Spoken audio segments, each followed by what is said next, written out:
Isso eu posso fazer depois, né? Aí eu equalizo. Isso é que eu estou falando que eu quero fazer mais tarde. Por enquanto, eu quero enriquecer os novos, o negócio todo que eu estou fazendo.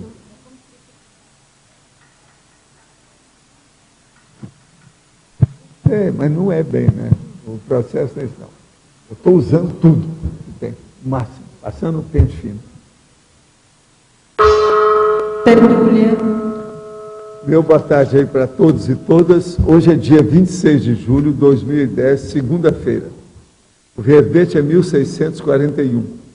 4 páginas, 44 logias e 9 máximas. O tema é otimização dos desempenhos. Especialidade, holomaturologia. A otimização dos desempenhos é o ato ou efeito de otimizar racionalmente ao máximo os esforços teáticos com a criação de condições mais favoráveis para o desenvolvimento pessoal na trilha da evolução consciencial da cotidianidade diuturna e multidimensional. A otimização aplicada a cada setor da conduta pessoal, os insumos mentais somáticos oferecidos pela Conscienciologia para a otimização da realização da TARES, a otimização da produtividade pessoal, a autoparaperceptibilidade aplicada à otimização da autoevolução. Na argumentologia tem a caracterologia 10 procedimentos básicos, multifacéticos e prioritários para a melhoria da vida evolutiva da consciência lúcida. No número 1, afetividade, a palavra madura está faltando um A. Agora, na remissiologia, nós temos 15 itens, nós chamamos a atenção. Autopredisposição extraordinária, bem-estar, consciência organizadora, equilibriologia e potencializador da memória. Por aí nós temos uma ideia do processo da otimização. Agora, a frase enfática. A iniciativa da otimização permanente dos desempenhos pessoais evidencia o grau elevado de holomaturidade evolutiva, prioritária e cosmoética da consciência lúcida, homem ou mulher. Você aplica a otimização nos esforços dos próprios desempenhos evolutivos? Sempre. Eu vou fazer a otimização dos verbetes. Aperta aqui, Pergunta. Há uns 2 meses voltei a me interessar pelo tema da projeciologia e todas as noites, antes de dormir, faço algumas práticas energéticas. Normalmente, nessas ocasiões, me sinto com sono e cansado, depois de um dia de trabalho.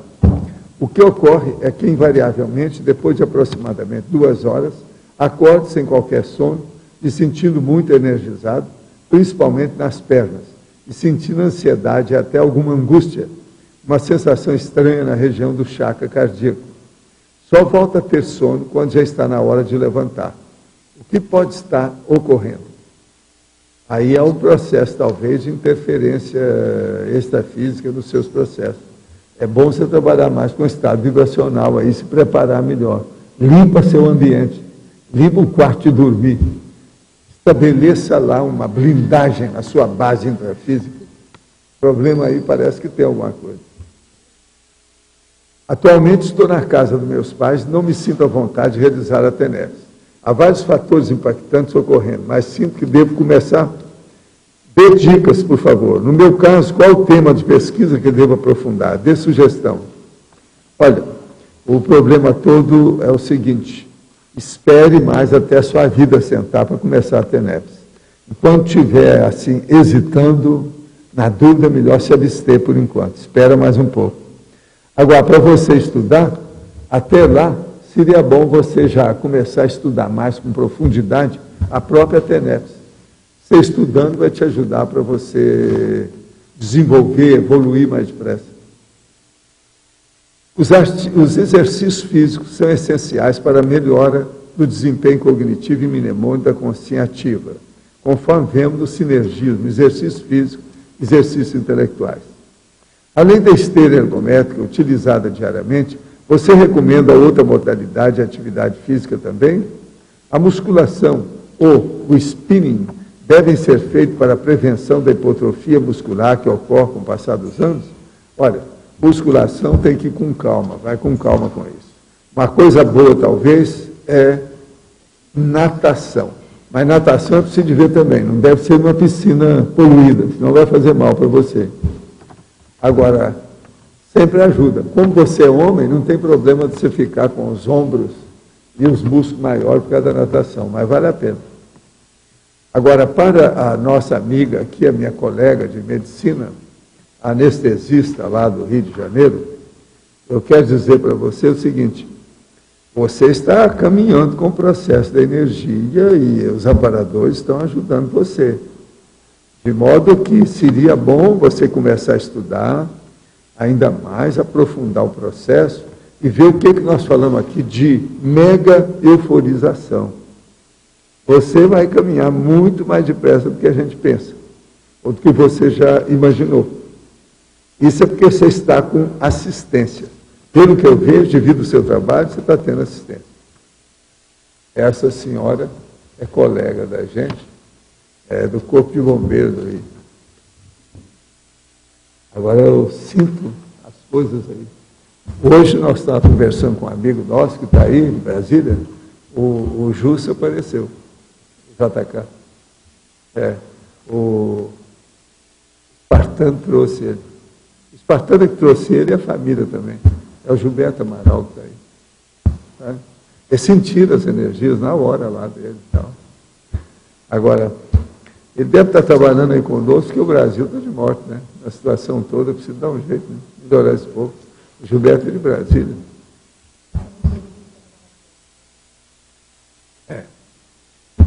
Você lembrou bem. Ela é fora de série. Não, e o que ela está falando aqui é fora de série. O que está acontecendo? Agora ela falou que todo lado que aparece, ela está funcionando, nas dinâmicas, na coisa toda. Estão dando a... Você sabe, bombeiro, quem trabalha em bombeiro tem muita assistência. É o caso lá da minha amiga lá. Ela de vez em quando manda as coisas para mim, aquela, né, a Rosário. De modo que quer ser alguma coisa boa, entra no corpo de bombeiro. É uma saída. A assistência é violenta. Ela está indo bem, pelas coisas que ela conta. Agora, o processo é que ela está descrevendo direitinho as ocorrências corretas. Que a maioria escreve tudo, imaginação, fantasia, aquela coisa. Ela está falando direitinho. Ela é positiva. Agora, sobre a otimização dos desempenhos, é isso aí que interessa para nós. Eu espero que vocês estejam otimizados, otimistas e com bem-estar. Isso aí é que é importante, inclusive você, viu? Viva a Bahia! Esse é o caminho. Você viu aquele negócio do xixi lá em Salvador? Que está caindo tudo, né? Viadutos, não sei o quê.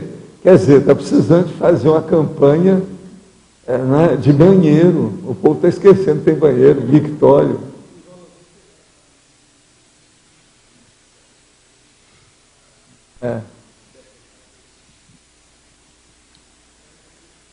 Quer dizer, não conseguiu, a escravidão continua, não é isso? Vida dura. Não, mas eu achei impressionante isso. Estão derrubando as construções com xixi. Esse xixi poderoso, hein? Que coisa, hein? Pior do que raio laser. Impressionante. Mas o negócio que está caindo é lá, né, em Salvador, né? Não existe Salvador para socorrer o xixi da turma, dos habitantes de Salvador. Alô? É impressionante. É que o xixi do carioca não é... agora os dados disso tudo. É que o xixi do carioca não é tão poderoso como o xixi baiano. O índice de xixi do baiano é o raio laser, destrói tudo, é impressionante. Quem é que pode com isso, né? O que nós vamos fazer com uma situação dessa? Precisa de muita educação, né? Tem que deixar de lado o birimbau pelo menos uma vez na semana e estudar um pouco, não é isso? E os atabaques, né? E os atabaques também. Vatapá. Agora, para mim, o xixi aí não é o vatapá, não, é aquele outro negócio que todo mundo come na rua. Não, eu falei os atabaques. Você sabe o quê? Acarajé. Acarajé. Acarajé é um negócio de água, né? É um bolo, né? Não sei o quê, né? Acará é bolo. Ijé é comer. Comer bolo. Pois é, bolo de acarajé. feijão. Come bolo, mas Come tem que tomar bolo. água. Isso é do Iorubá. Xixi. É. Mas vamos ver, né? Vamos torcer, né? Viva Salvador. Vamos acompanhar lá para ver se a gente pode ajudar em alguma coisa. O xixi tem danificado as construções, é isso? Está derrubando tudo. Mas saiu os detalhes da coisa. Impressionante aquilo. Está caindo tudo, viaduto, ponte, o diabo a quatro, onde tem. Negócio. Outra coisa, eles mostraram, a parede começa a aparecer os ferros de tudo quanto é construção. A laje é dissolvida pelo xixi. Enferruja os ferros. Isso, enferruja o ferro dentro do concreto.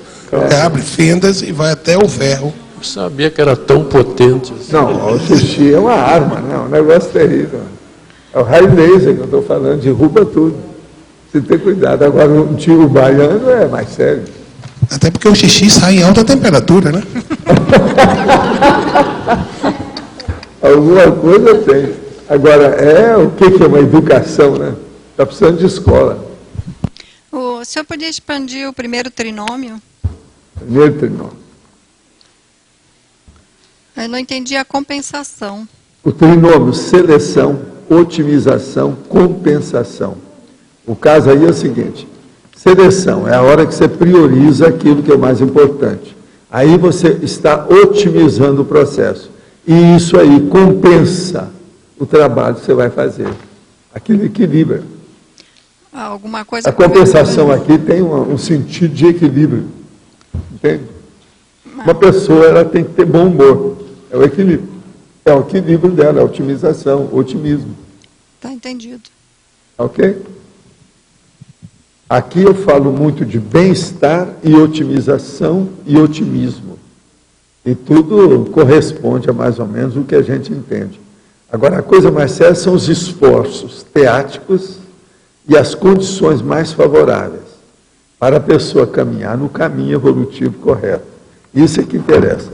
Agora, é muito importante esse dos procedimentos básicos, multifacéticos e prioritários para essa melhoria da vida evolutiva. Por exemplo, a afetividade, a otimização psicossomática pessoal, a sexualidade madura, a dupla evolutiva. Dieta, a otimização dietética, a alimentação pessoal equilibrada, o nutricionismo teático. GESCOM, a otimização da gestação consciencial, a dinamização da autoproex, a busca do complexo. Interassistencialidade, a otimização da megafraternidade, a intercompreensão, o código pessoal de cosmoética. Medicamentos, a otimização da saúde física e mental, o check-up periódico. Mental somático, o autodiscernimento teático, a otimização cognitiva, a intelectualidade, o autodidatismo, o autoparapsiquismo. Agora, sociabilidade, a otimização da vida social, o cultivo do círculo de amizades. Somático, a otimização orgânica pessoal, a esteira ergométrica, os exercícios físicos, o desporto, a vida cerebelar ou psicomotriz. Sono, a carga horária de sono pessoal, a otimização ideal do tempo prioritário, a manutenção da autodisponibilidade física. Trabalho, a profissão pessoal, a otimização profissional, o pé de meia. Agora, uma coisa que vocês vão perceber é o seguinte, o problema da otimização, ele exige, antes de mais nada, que a pessoa tenha uma ideia de prioridade. Tem legiões de pessoas no mundo que não pensam na palavra prioridade e no exercício da priorização.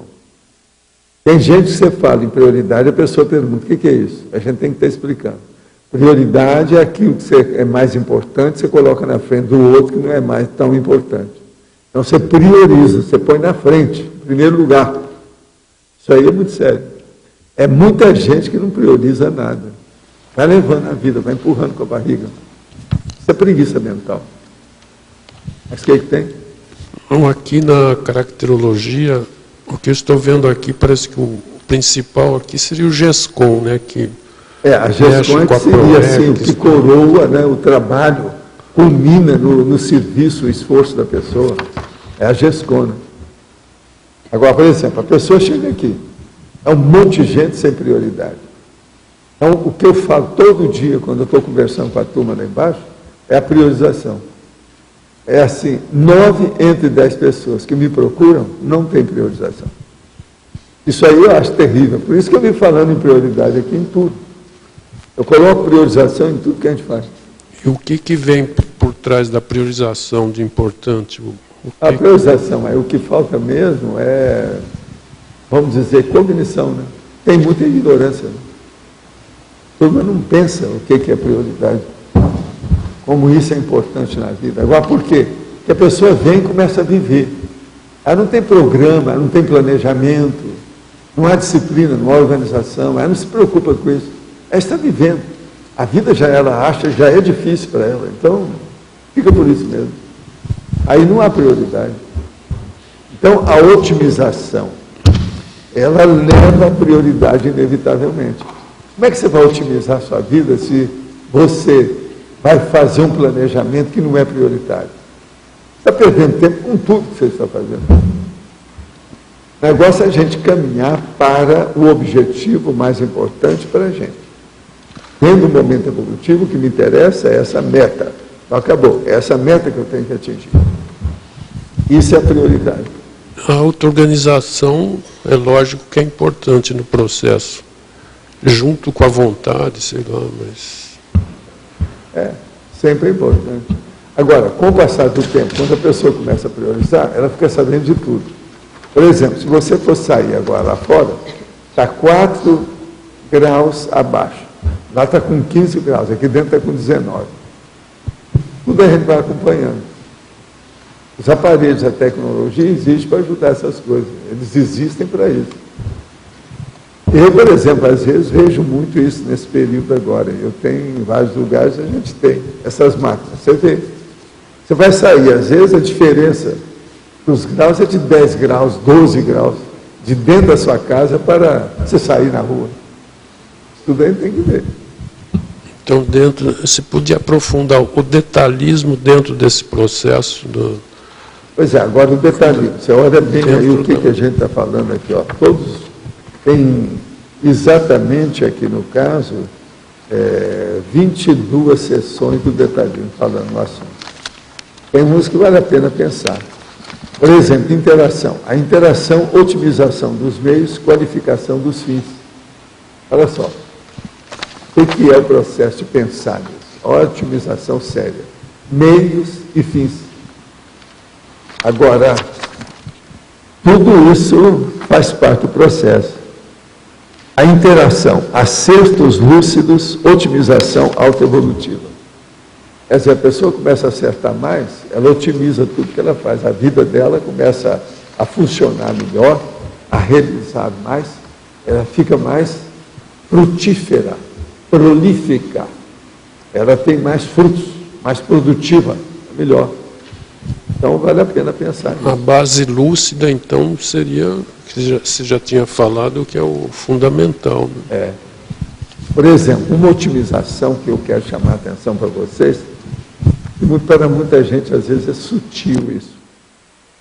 Se você trabalha muito com estado vibracional, você está estimulando as suas vísceras, órgãos, sistemas e a imunologia. Então, por exemplo, tudo seu, em matéria de metabolismo, de vida e energia que você está funcionando, vai funcionar mais ativamente. Vai haver um dinamismo no seu processo de saúde. Isso vai incentivar, estimular, motivar você para trabalhar, para fazer seu trabalho. Então, veja, uma coisa puxa a outra. Está entendendo? Então, o problema do o EP, estado vibracional, ele é multiuso. Ele serve para muita coisa simultaneamente, olha o que você faz. Então, vale a pena. É como se fosse uma penicilina de largo espectro. Pega uma opção de coisa, cosmovisiológico. Tem energia. Na vida humana e no cosmos, a sua consciência, que tem inteligência, se manifesta através da energia. Então, tudo que a gente faz mexe com a energia. Essa otimização, então, do estado vibracional é seríssimo. Se uma pessoa viesse para mim e falasse assim, Valdo, qual é o agente, o instrumento, a ferramenta ideal para otimizar a vida da gente? Estado vibracional. Estão entendendo, então, a nuance disso? O que é que não muda o estado vibracional no seu corpo? A hora que você começa a mexer. Isso aí é muito sério. Uma pessoa, por exemplo, chegou aí, estava com um processo de diabetes. Então, estava com dificuldade de cicatrizar, entende? Os problemas dos reflexos, porque ele já tinha perdido os reflexos devido também à diabetes. Então, estava criando muito ferimento nas mãos. Eu virei para ela assim e falei, olha, você vai trabalhar com estado vibracional de manhã, de tarde e de noite. E pensa no seu processo de reflexo nas mãos. Aí ele começou a perceber depois. Estava cicatrizando mais depressa. Quer dizer, o processo da diabetes, então, diminuiu, facilitou o problema da cicatriz. Entende? Agora veja, a movimentação de energia, eu estou dando um exemplo disso. Ela faz isso em tudo. Ela dinamiza o metabolismo. Ela aumenta a imunologia, a imunidade. Então, é uma coisa melhor, né? É uma otimização muito séria para a vida da pessoa, aquilo que ela faz, sob todos os aspectos, isso aí ajuda. Está claro? O que você quer? Com relação aqui na caracterologia, no item 4, né, interassistencialidade, o senhor fala aqui de otimização do megafraternismo. Eu fico pensando assim, como é que a gente pode otimizar realmente o nosso grau de fraternismo até chegar ao ponto do primeiro discernimento? Se você pratica TENEPS, então, toda vez que você for praticar TENEPS, você olha se você teve algum conflito com alguém. Então, joga energia para abençoar, envolver aquela pessoa. Isso tudo melhora, adoça, otimiza, abre o caminho, equilibra. Isso é muito importante, é uma coisa à toa. E outra coisa, ninguém precisa saber disso, é só você com você mesmo. É um processo intraconsciencial.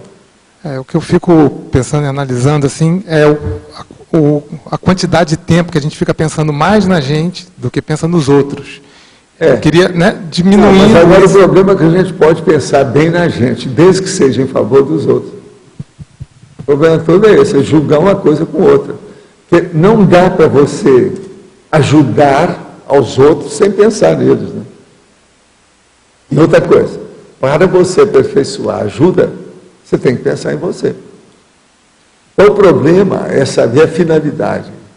Priorize as suas finalidades, seus objetivos, suas metas, para haver mais recurso frutífero, positivo. Esse é o caminho. Agora, vocês vejam que o processo de otimização é muita gente pessimista ainda que tem na Terra, muita gente que pensa mal dos outros. E agora, com as Conselhos, isso aí tem aumentado mais. É um fato.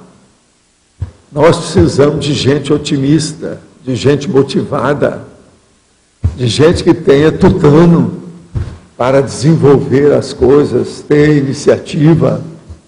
Isso é um fato. Agora, é muita gente, isso é o povo mais baixinho que tem dentro dos processos da vida humana. Dentro do grupo evolutivo, aquele nível mais baixo é justamente isso, são os pessimistas. Agora, em seguida, existe a turma de dependentes. É muita gente dependente ainda. Isso também tem que ser superado.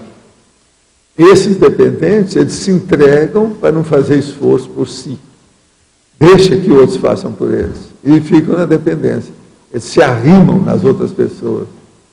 Então, veja, nem esses primeiros que eu falei, nem esses segundos aí, eles não estão fazendo assistência. Agora, em terceiro, nós poderíamos chamar que tem os assistentes. Aqueles que já pensam neles, mas pensam nos outros. Aí é que entra o processo da megafraternidade que nós estamos falando aqui. Agora, depois vem a intercompreensão. Quanto mais uma pessoa compreende o outro, mais ele facilita para que o outro possa compreendê-lo. Se você, por exemplo, você cria um mal-entendido, tem uma má informação, o que vai acontecer? Aquilo vai dar um choque. Esse choque vai criar um gap entre você e a outra realidade, ou a outra pessoa. Agora, se você equaliza, melhora, otimiza, esse gap desaparece, você tem a intercompreensão. Então, isso aí da intercompreensão aqui, João, talvez seja o mais importante aqui nesse caso da interassistencialidade. É chegar nisso. Agora, depois, o código pessoal de cosmoética, ele é muito importante porque, através dele, você pode chegar depois, na sua equipe, fazer o código grupal de cosmoética. Tudo tem que partir de uma pessoa. No caso aí, não dá para fazer só o grupo sem a pessoa saber o que é isso. Então, olha só a interassistencialidade, o nível que ela atinge. Você entende, né? Agora, com as práticas hoje técnicas que nós temos, tudo isso fica um pouco mais fácil, mais acessível. Já tem tudo mastigado, né? O processo só da TENEPS abre um novo caminho para a vida da pessoa, simplesmente impressionante. Enorme. Gente, eu queria que hoje nós estamos aqui com um visitante, que a gente deve muito a ele, tem nos ajudado muito nas questões aí de divulgação, é um dos grandes comunicadores e comunicólogos do Brasil. Esse cara é de Brasília. Agora, o nome dele é Gilberto Amaral. É aquele senhor que está ali, ó.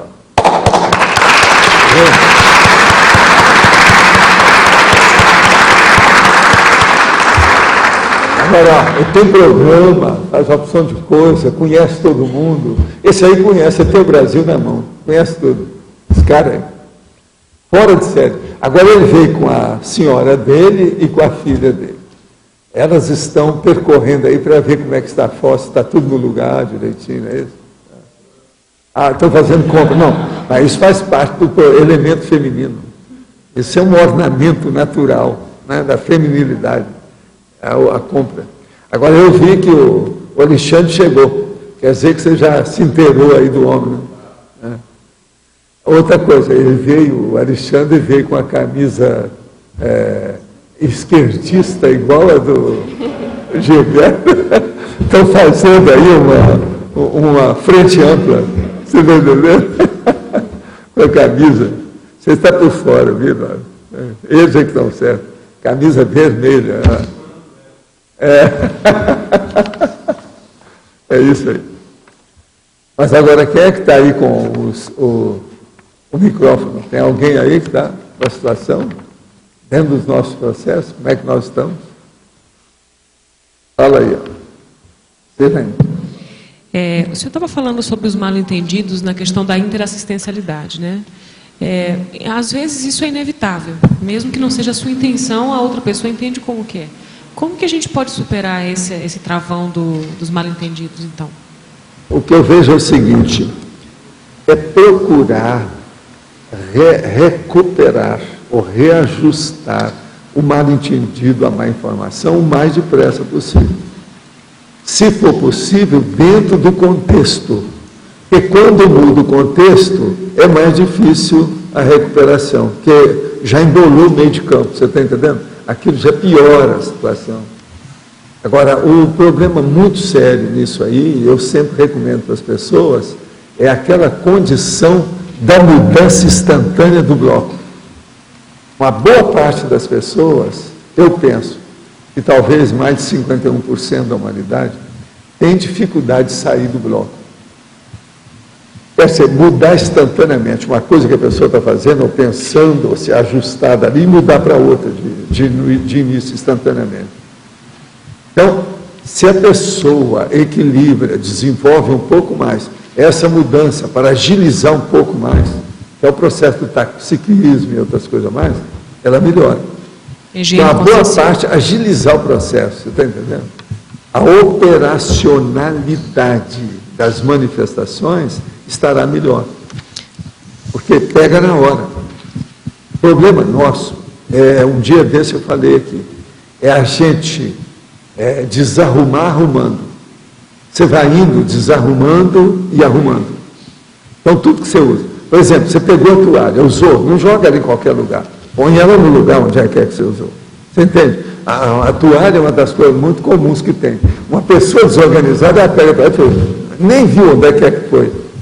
Então, isso é indisciplina, desorganização, é falta mesmo de orientação de detalhes. Agora, se uma pessoa é assim com a toalha, pensa bem no resto.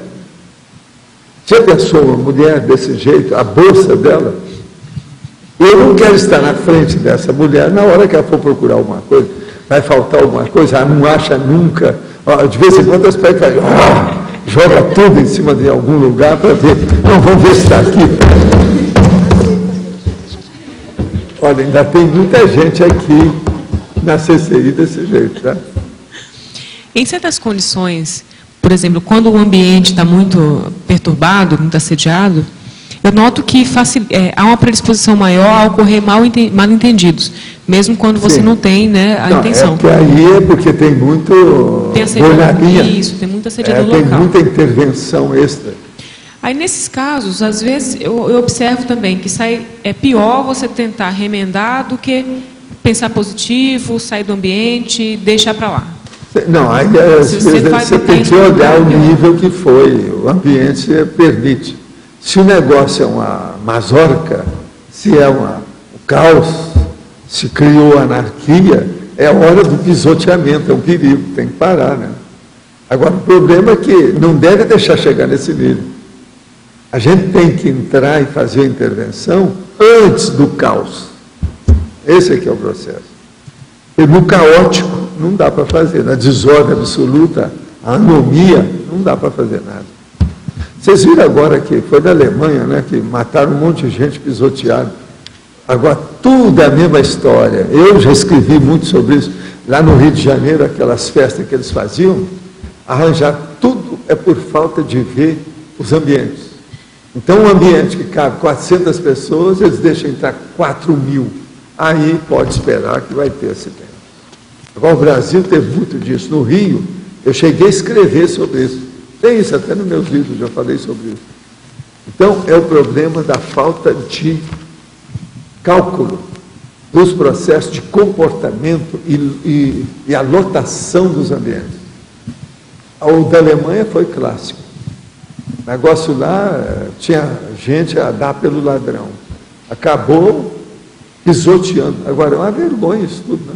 Pensar nisso, que ainda está ocorrendo até hoje. A falta de previdência. Agora, tudo que seja uma manifestação pública tem que ser manifestar, em primeiro lugar, o planejamento do espaço. É aquilo que eu chamo da prosêmica. Para ver, não, esse espaço só cabe tantas pessoas. Acabou. Tem que dar um jeito. Agora, você tem que calcular. Isso aqui vai chamar quantas pessoas? Então, tem que fazer um local adequado para o povo que estão fazendo. Porque o problema da demanda tem que ser visto por quem oferta. É a oferta, quem está ofertando. O evento é feito por quem? Esse, então, se ele está oferecendo isso aí, tem que ver a demanda que vai dar. Não, ele já tem que calcular. Para isso é que tem a viabilidade econômica, financeira, a viabilidade social da história. Agora, a gente nota que isso falta por todo lado. Falta de quê? Otimização. Otimização dos desempenhos.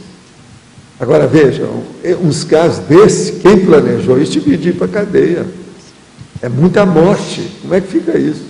Isso aí é um negócio sério. Negligência, né? Teria que dar exemplo, para o povo ter medo na hora que está planejando os negócios. Não pode estar fazendo um evento social sem mais nem menos, é uma coisa seríssima, é muita gente envolvida. Como é que fica? Ainda dentro desse assunto do mal-entendido, o senhor sempre fala que quando a gente começa a melhorar um pouco, a evoluir, que começa a haver um gap entre o que você é e aquilo que as pessoas pensam a seu respeito, né? Então, um processo da autoimagem. Isso, aí tem um afastamento disso. Então, isso eu penso que pode ser margem a malinterpretações, a mal-entendidos. Como lidar com isso? Mas aí é uma interpretação da própria pessoa a respeito de si mesma. Isso é o normal. Mas, olha, essa pessoa, se ela tem uma autoimagem que é muito díspare, diferente muito deformada em relação à realidade dela, então isso aí é muito pior do que qualquer coisa que nós estamos falando aqui. Agora, para ela melhorar, o processo é esse curso que nós damos, é o da Apex, é o processo da Conscius, é a consciência terapia. A pessoa tem que melhorar por aí. O que eu pergunto é o contrário. Às vezes, quando a pessoa está bem e tem, por questões, enfim, outras pessoas interpretam mal a pessoa, e a pessoa está bem, ela está com um processo... Se ela interpreta mal, é erro dela. Ela não tem nada a ver com não isso? Não pode estar falando que é os outros que estão interpretando. Não. Se a interpretação má, ela é dos outros para ela. Habitual dos outros para ela, a culpa é dela. Fala um pouquinho mais sobre isso, por favor, professor Val. A responsabilidade, nesse caso, é da pessoa. Por quê? Ela não está ajustada com alguma coisa que ela não está mostrando, que o povo não está entendendo. Então está faltando o quê? Comunicação. Ela tem que se expor do jeito que precisa, clarear as coisas. Agora veja, quase sempre isso aí é aquilo que eu falei, ela deixou o mal entendido caminhar. Aí vai acumulando o pior. Acumular muita rejeição. E você sabe, a hora que faz isso, a gente não sabe, né, para onde vai. É um carro sem freio. E vai ampliando. Uma bola de neve. A coisa vai caminhando, vai expandindo. A repercussão do processo. Agora aqui, ó, pergunta. Qual seria uma saída para melhorar os processos da nossa memória natural? A saída é trabalhar muito com os dicionários cerebrais. Ler bastante, anotar as coisas, que isso aí melhora o processo da memória. Outra coisa, por outro lado, é ver a dieta alimentar direitinho, como é que é, com nutricionista direitinho, para ver. E outra coisa, a carga horária de sono, para ver se a pessoa, ela atende essa carga horária de sono de acordo com o seu corpo. Pergunto, pois, quanto mais a tecnologia avança, menos exercitamos a memória natural. Exemplo, depois do celular, poucas pessoas guardam o número do telefone sem precisar consultar a agenda do aparelho. Sim. Mas agora, o processo da memória, se a pessoa lê, se ela estuda, se ela pesquisa, ela mantém a memória em dia. Sem isso, qualquer outra coisa é difícil. Poderia dar uma dica para a blindagem do quarto de dormir, para quem está começando e ainda não tem um bom domínio meio energético? A primeira coisa é exteriorizar a energia, começa pelo estado vibracional, depois você exterioriza a energia, percorrendo as várias partes do quarto de dormir. E você roda assim o quarto, divide os móveis, a situação que tem lá. Com isso, então, você fazendo isso durante uma temporada, você vai limpar o ambiente. Agora, exterioriza a energia. Você tem que sentir que você está exteriorizando a energia lá no ambiente. Estou na maturidade, sempre trabalhei para a subsistência e não pude investir em carreira ou pé de meia. Agora quero priorizar os meus estudos, mas não objetivando realização profissional, mas alta evolução e interassistência.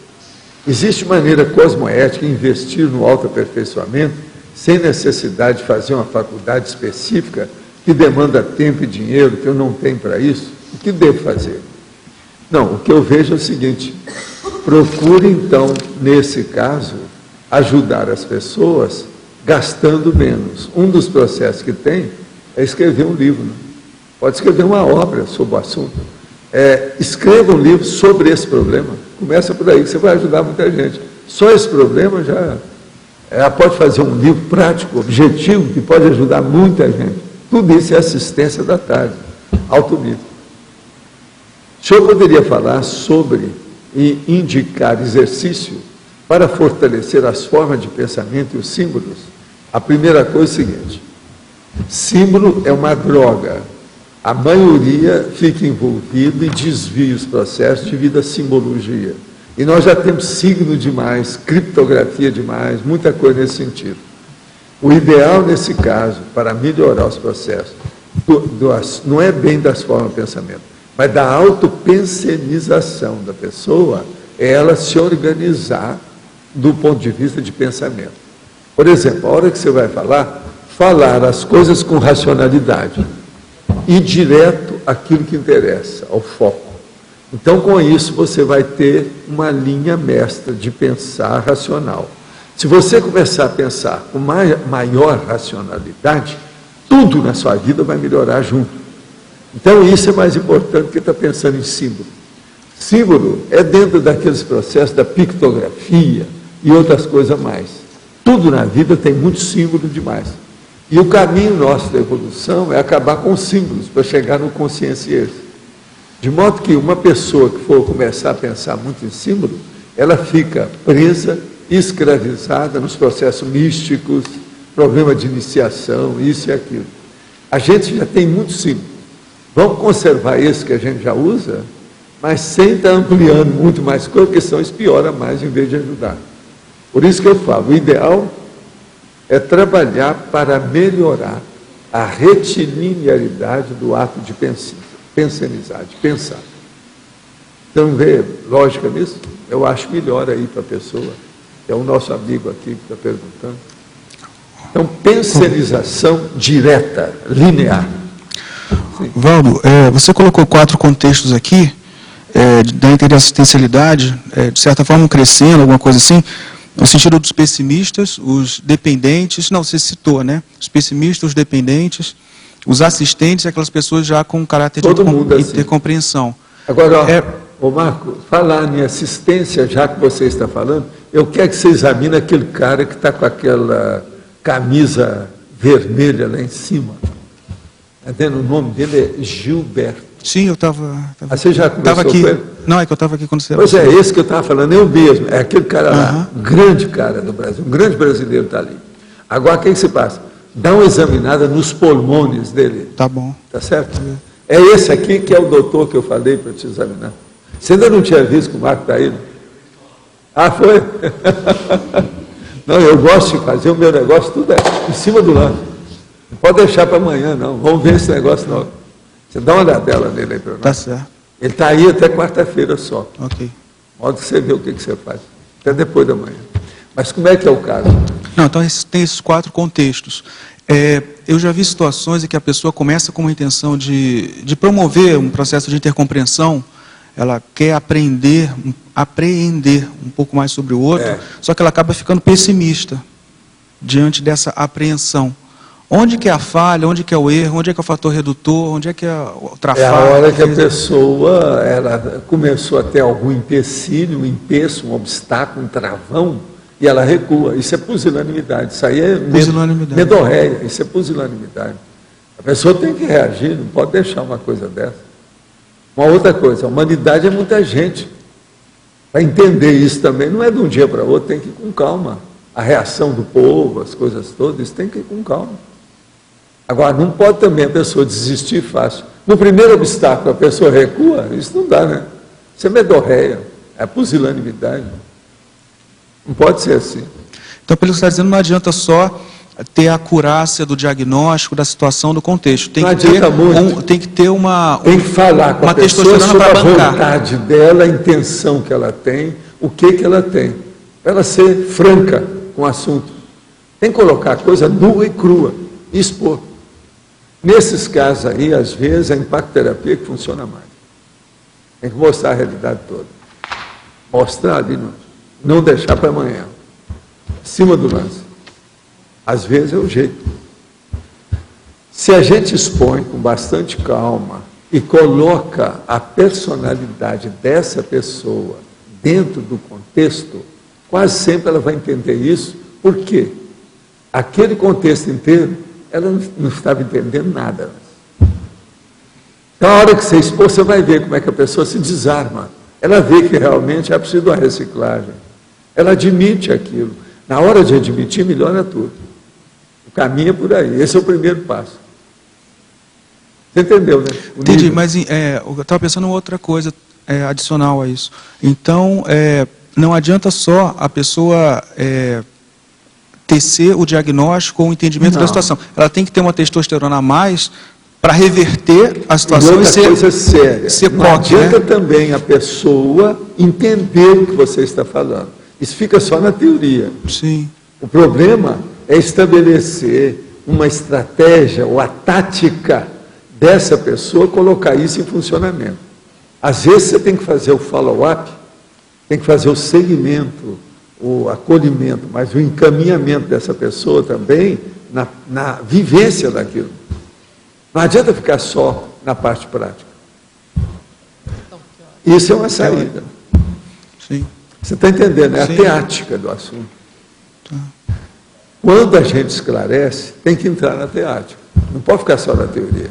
Esclarecimento só de teoria Não adianta, né?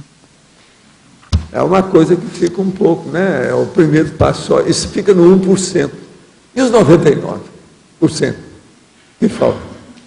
Não dá. De modo que a teática é importantíssima, a vivência, a experiência, o processo que dá ali logo em seguida. E outra coisa, quem começou a falar foi você, para expor o assunto. Você tem que mostrar quais são as decorrências, as consequências, os Como caminhar, resultados, sim. os efeitos daquilo. Então você mostra o valor que tem aquilo e o que vai acontecer. Quais são os próximos passos? Entende que a pessoa vai dar depois disso? Vale a pena. É por aí. Esse é o caminho. Ok? O senhor falou aqui na tertúlia que o livro do Marcelo da Luz é uma mega GESCOM. É. Ele ainda é muito jovem, ele ainda é novo, assim, né? Uma pessoa nova. Ele pode fazer uma coisa muito superior a isso. Mas o livro dele já é uma mega GESCOM. Sim. Você sabe como é que eu fiz o prefácio? Eu não sei se você vai admitir. Eu coloquei portentoso para a série. Seu título do prefácio. Não é o prefácio, são páginas prefaciais. É uma página e pouquinho. São 12 itens, Sim. 12 tópicos que eu fiz no livro. Mas agora, eu mesmo coloquei também 3 outros títulos para o livro dele no prefácio. Só para mostrar o alcance que eu acho do livro dele. Mas aí, Agora eu falo sobre esse caso de mega GESCOM. num caso como o dele, ele fazer outras mega GESCOM, seria ele fazer de outro assunto, ou ele fazer um outro tipo de obra ele aí vai ver. enciclopédica? Não é assim. Esse aí, o próprio livro, vai fazer a indicação dele dos próximos. Ah, tá. Devido, você sabe disso. Começa a vir Sim. as respostas, o retorno. Aquilo é o problema do eco, a ressonância do processo. Tá. Aquilo vem. Agora, veja, no caso dele, não vai ter assim muito processo contra, não. Vai ter muita gente danada da vida para expor a situação, mas vai ter gente a favor. Então, esses a favor, eles vão superar em muito o efeito do processo do livro. Uhum. Os argumentos deles são, assim, acachapantes. Entende? O livro é fora de série. Vocês vão ver o livro quando sair. Agora, o que eu estou falando com ele, só para você ter uma ideia, deixa eu ler só um tópico desse, para você ver. Eu li para ele, eu dei para ele, isso aqui é um rascunho. Entende? Então, eu já fiz uma revisão, ó. Só que na revisão tem 6 tópicos pequenininhos que eu tenho que mudar. Em vez de dos, fica da, etc. Coisa assim. Mas aqui ó, tem um que eu falei com ele sobre um processo que é o seguinte. Eu estou falando aqui racionalidade, tal, as falácias, o texto brilhante, curso, o princípio. O que eu digo é o seguinte. De modo geral, o que eu quero dizer é que o livro dele é um alerta. Então, com o processo do alerta, isso aí já faz parte do autorrevezamento dele. Você está entendendo? Então, sob esse aspecto, o livro já corresponde a uma mega GESCOM.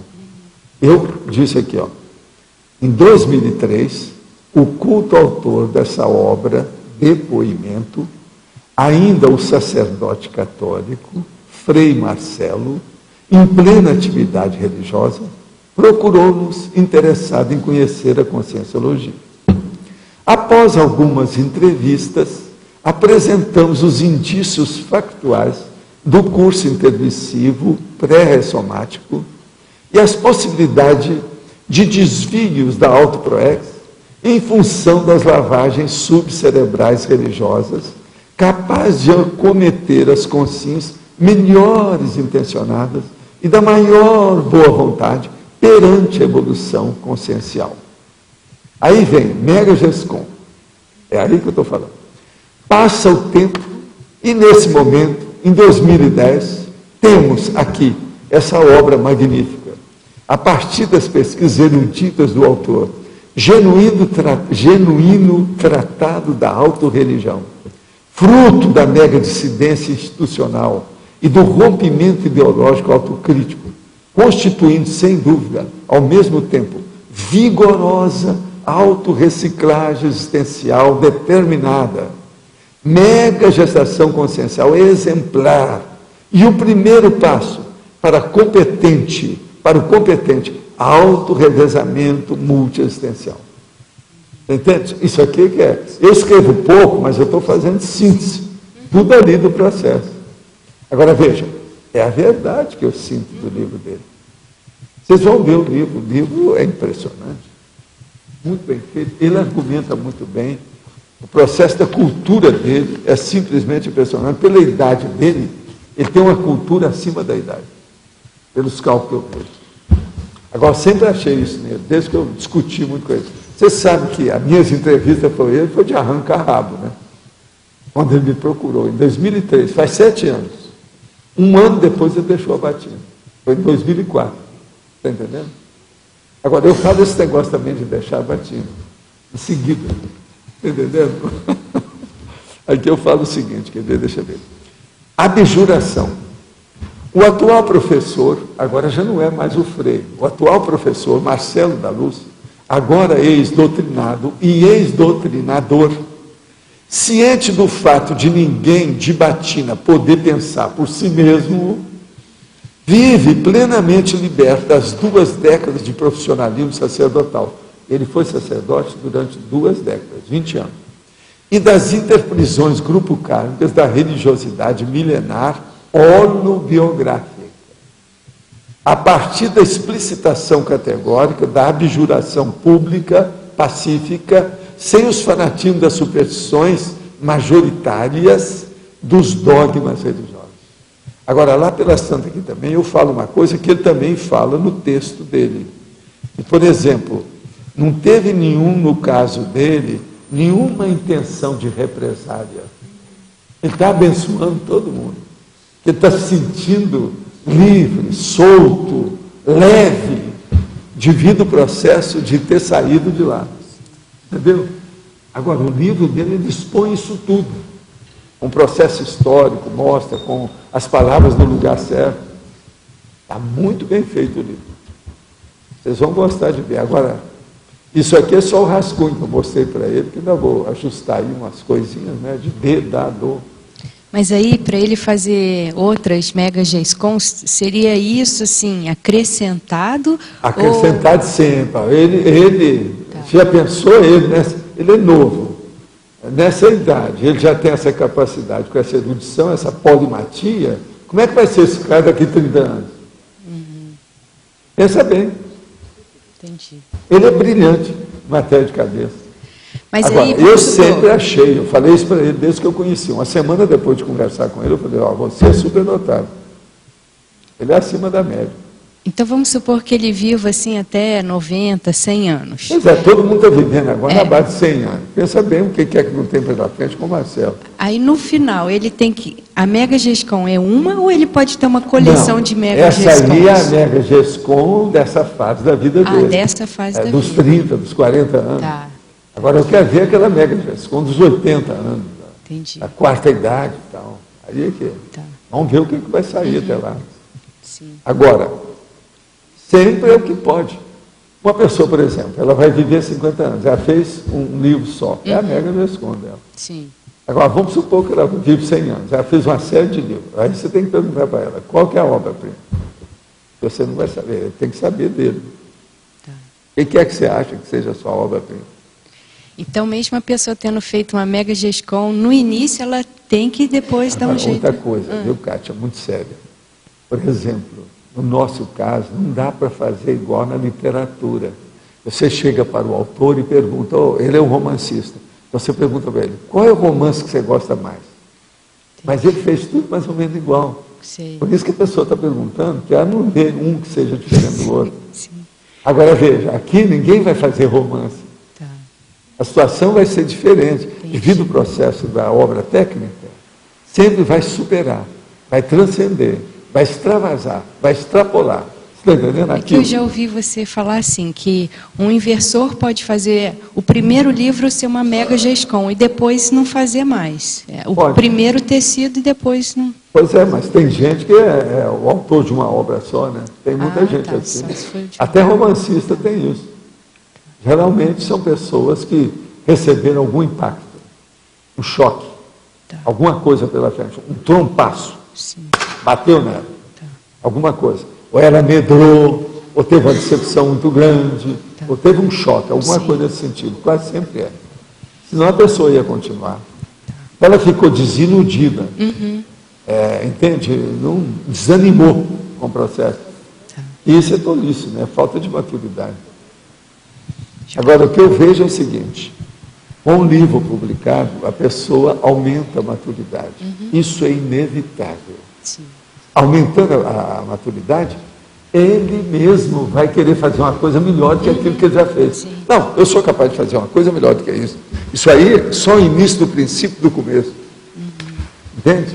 Então aí ele começa a fazer um esforço para fazer trabalho muito melhor do que aquele. E isso aí é seríssimo. É seríssimo. Aqui outra pergunta.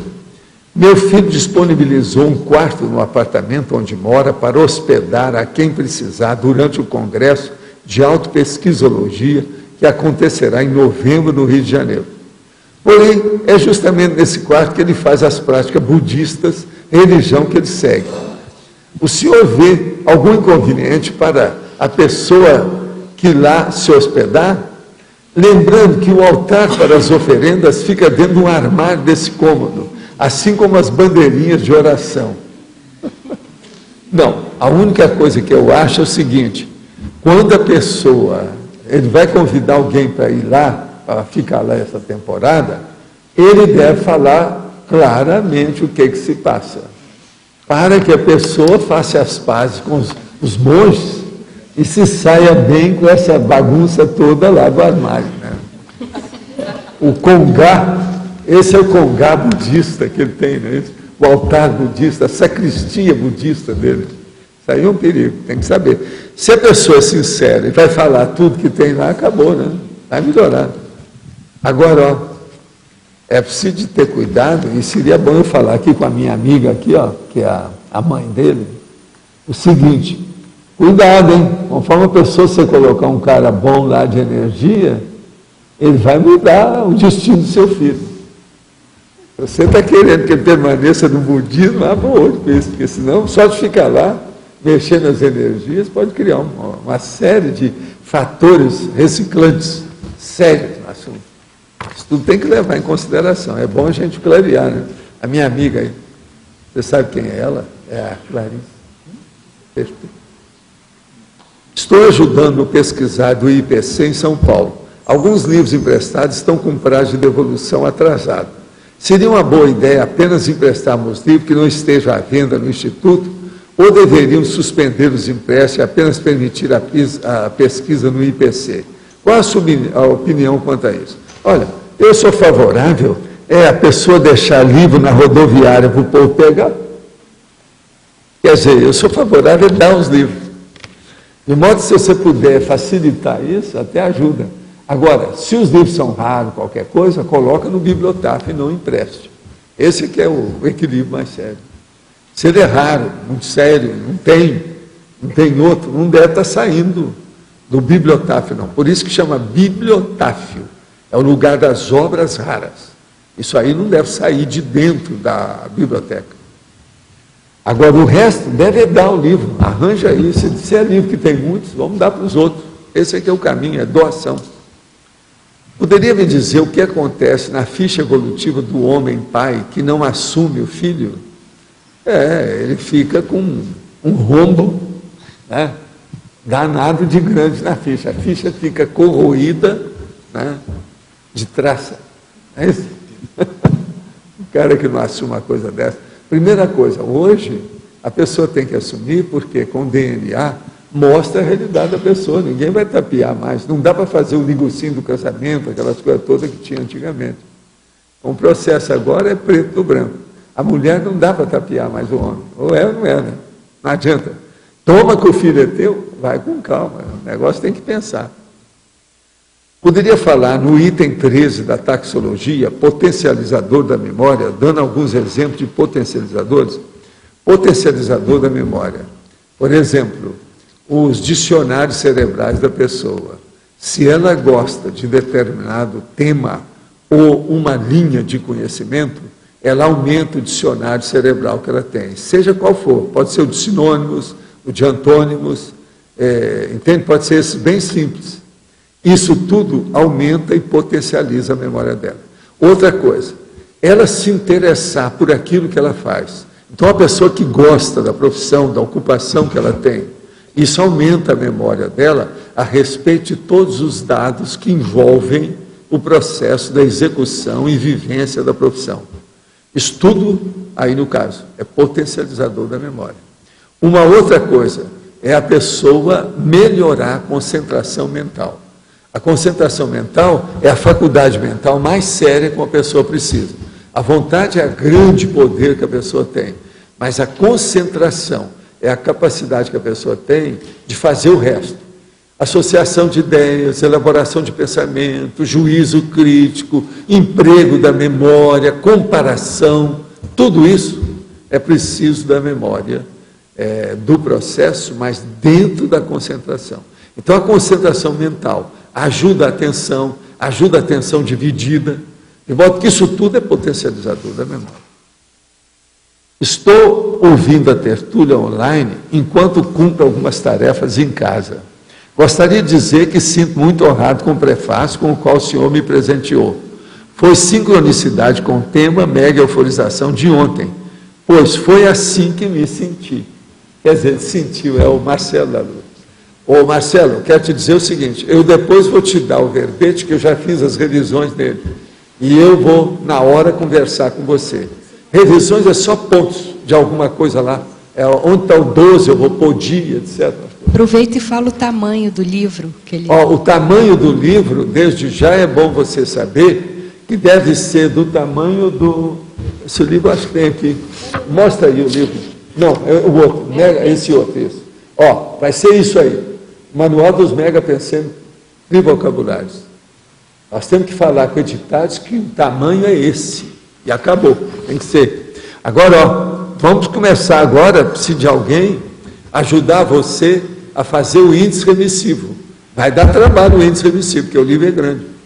Preciso de começar a fazer, vai demorar alguns dias de trabalho para fazer esse índice remissivo. Professor Valdo. Pode começar a fazer. Professor Valdo. Sim. Eu estou aqui, eu estou na Editares agora, no Conselho Editorial com o Marx.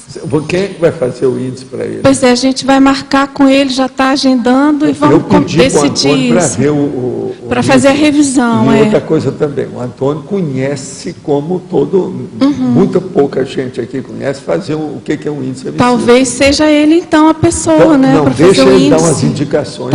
Tá bem. Agora, eu também vou dar umas dicas para o Marcelo sobre alguns pontos que eu já fiz de revisão do livro. Eu vou dar para ele também. Tá certo. Agora, tem que ser daquele tamanho, tá certo? Você? Tá certo. Olha, ela já é da Editares, então juntou a fome com a vontade de comer, tá resolvido. Isso aí agora é eles que sabem o que vão fazer, se é capa dura ou capa... Não pode ser totalmente, talvez seja dura ou aquela semi, né? Uma que tem é mais... uma semi que ficaria talvez bacana, funcione bem. Mas é preciso ver a grossura do livro, como é que vai ficar. Tá certo. Porque tem que colocar agora o índice. Aquilo lá vai ampliar o processo dele, tem que examinar, né, o que vai fazer. Professor, aqui na frente. Voltando aí, o senhor tinha falado a respeito do segundo livro, o primeiro acaba mostrando o caminho para o segundo, né? E quais as dicas que o senhor dá para a gente escolher o tema do primeiro livro? Eu penso que a pessoa deve fazer aquilo que ela tem experiência. Então, em tese, ao meu princípio, o meu estudo, aquilo que eu falo como um postulado para mim é o seguinte: todo livro de uma pessoa só, ele é autobiográfico. Todo livro, não interessa o que for, se é uma pessoa só, ele é autobiográfico, porque sempre tem a mão e o dedo do autor lá no caso. Então tem um problema da autobiografia no caso. Agora veja, no início, a pessoa inevitavelmente, se ela vai mostrar alguma coisa, explicitar, informar, comunicar alguma das vivências dela, isso é autobiográfico também. Então, isso é praticamente inevitável, o primeiro livro ser autobiográfico. Por exemplo, na nossa questão da conscienciologia, eu já tinha publicado 26 obras, mas psicografadas. Essas obras são mais de 3 milhões de exemplares já em favor de obras assistenciais. Agora, quando eu fui publicar alguma coisa, mas já diretamente sobre o processo da conscienciologia, eu publiquei um que era 6 meses da minha experiência, para chamar atenção para o processo da projeção consciente, que foi o Projeções da Consciência, que é uma panorâmica do processo durante 6 meses da minha vida. Agora, o que é que se passa ali? É lógico que aquilo foi para estabelecer o contato com a clientela, a freguesia, entende? A plateia do processo. Depois disso, eu entrei com outras coisas mais sérias. Por exemplo, o Projeciologia já foi muito maior, tipo tratado, grandão, mais de 1000 páginas e tal. Depois, o 700 Experimentos, é o outro grandão, 1500 páginas e tal. Entende o que quer dizer? No caso, ele tem 1200 páginas. Agora, o que eu vejo aí, no caso, é esse. Publica primeiro aquilo que você acha que você domina mais. Você é um cara que é multiuso, né? Você é meio versátil, tem uma opção de coisa. Então, eu pergunto a você, o que você gosta mais? Faz aquilo que você gosta mais, de tudo que você tem, essa polivalência sua, o que é o melhor, o que você acha? Começa por aí. Agora, depois disso, você vai ter ideia para outra. Faz primeiro isso. Então, as dicas. Fazer aquilo que você tem experiência e que você gosta mais. Dentro de todo o quadro de manifestações das suas habilidades. Habilidades, competências, desempenhos, manifestações, atitudes, atos. Você está entendendo? Ações pessoais. Esse aqui é o caminho. Você entendeu isso? Você vê que tem lógica nisso tudo que nós estamos falando. Agora, pondera, faz uma reflexão. Qualquer coisa, vá para o laboratório da pensenologia.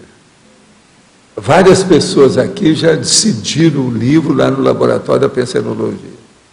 Lá é um local muito bom, porque a pessoa recebe inspiração adequada para o assunto que ela precisa. Lá dentro. É só ir se predispor para o assunto que vai aparecer a ideia.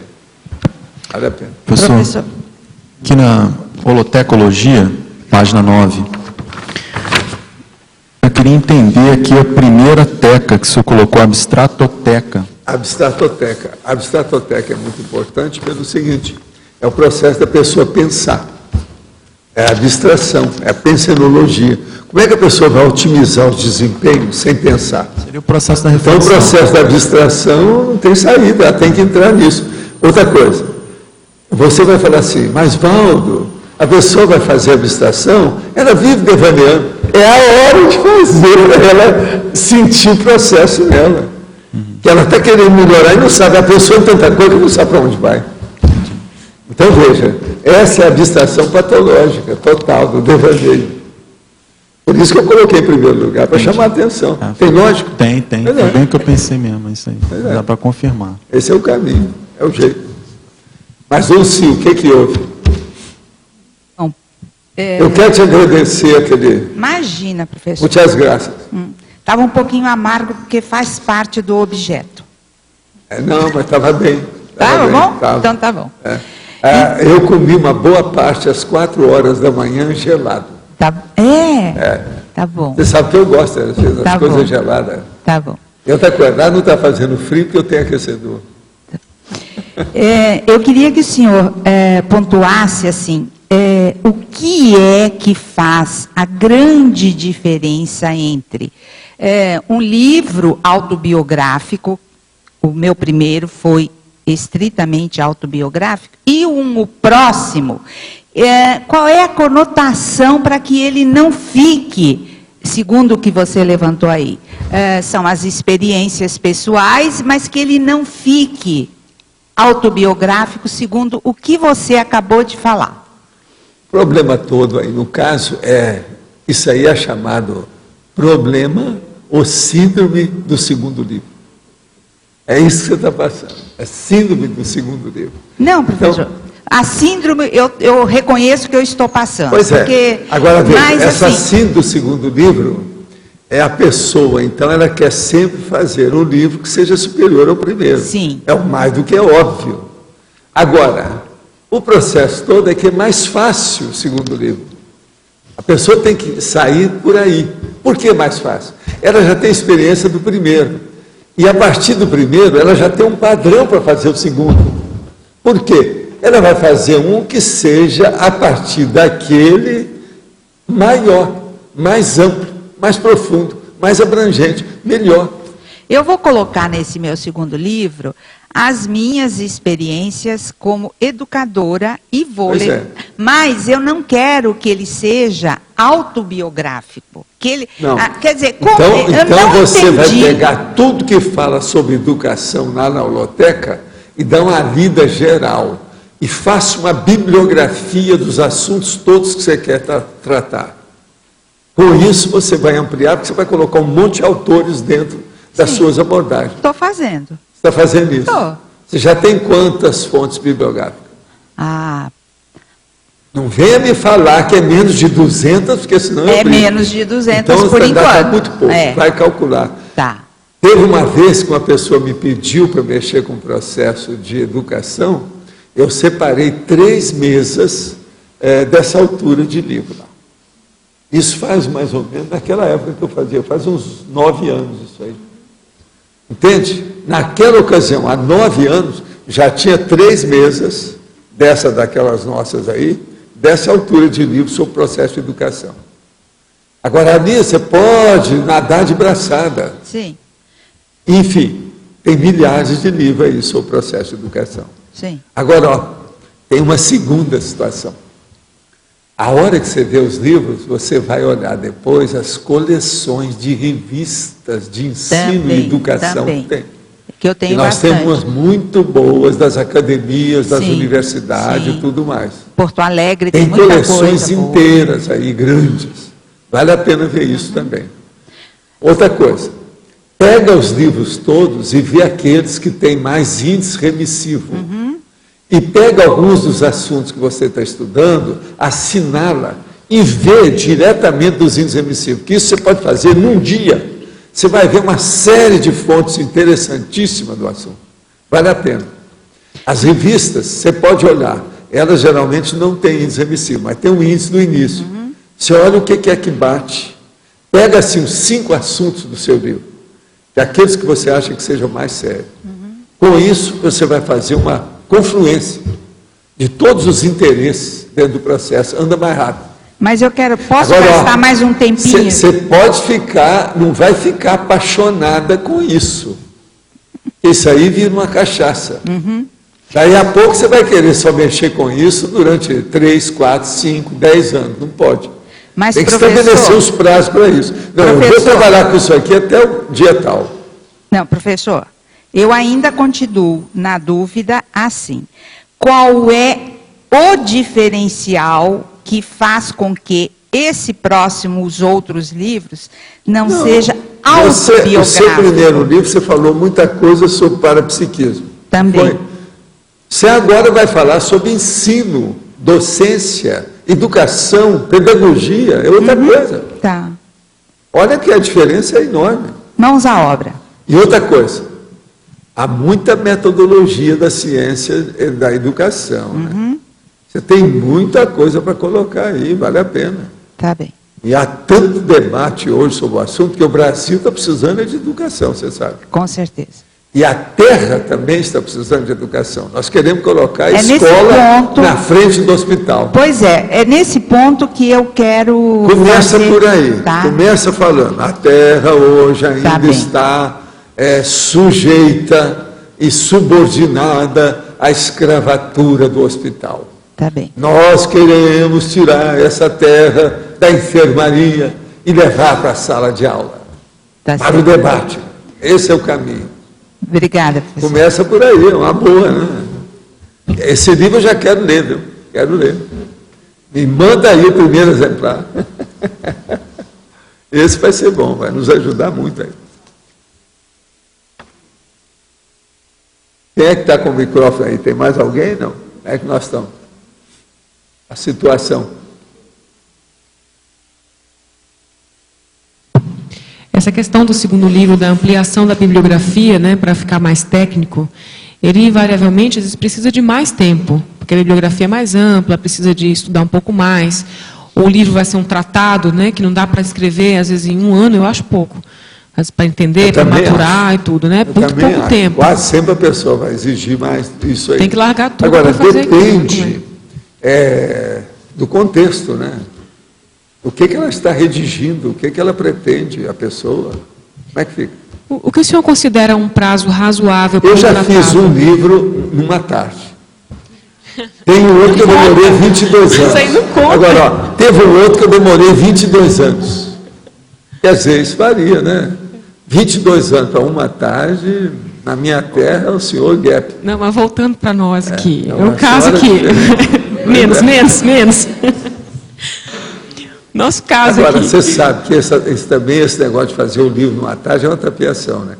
É porque eu já tinha muito material sobre o assunto. Então, eu pensei aquele assunto, eu fiz numa tarde. Foi só separar o negócio, acertei tudo. Um exemplo, acho que vem a calhar aqui, o caso do Projeciologia, né, que é um livro com bastante bibliografia. Eu demorei 19 anos. Pois é, muito tempo. Agora, o conscienciograma é menorzinho, eu demorei 22. Agora, veja, eu estava fazendo outros livros juntos. E outras coisas mais extras. O catar de gibis, uma opção de coisa que eu fiz, as que eu nunca moedas, publiquei. né? Por que eu estou te questionando isso? Porque a maioria de nós pensa assim, não, agora eu vou me dedicar a esse tema seriamente, vou escrever um tratado sobre esse tema. E esse tratado dura 10 anos, 15 anos, a pessoa não publica nada, não faz nada, e aquilo fica pendurado. E às vezes valeria a pena lançar alguma coisa inicial. Quem como está aqui conosco não vai ficar pendurado, a pessoa vai acabar se agitando, ela tem que se mexer. O que é o ideal nesse caso aí? É a pessoa esperar para fazer uma obra mais completa ou lançar antes? A coisa antes? toda é ela ver a hora que ela se satisfaz com o texto. Agora, às vezes, ela tem que fazer uma viagem ao exterior para fazer alguma pesquisa. Ela precisa de consultar algumas bibliotecas que estão no outro local.